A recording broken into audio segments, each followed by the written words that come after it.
দাদু ভাই আমার, কোথায় গিয়েছিলি তুই? আমি তো তোকে খুঁজে খুঁজে হয়রান, এই বৃষ্টিতে একা একা। ও খেলতে এসে ডুবায় পড়ে গিয়েছিলেন মা। ভাগ্যিস আমি সময় মতো দেখেছিলাম। বাবা, তুমি আজ আমার বংশের প্রদীপকে বাঁচালে। সৃষ্টিকর্তা তোমার মঙ্গল করুক। আমি বড় অভাগী, গরিব মানুষ। তোমাকে যে কি দিয়ে এর প্রতিদান দেব ভেবে পাচ্ছি না।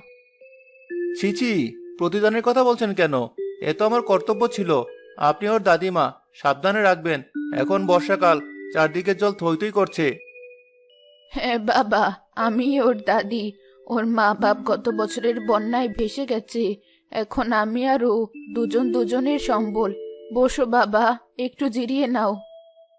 না মা, এখন বসবো না। বাড়িতে সবাই চিন্তা করবে। আমি বরং আসি।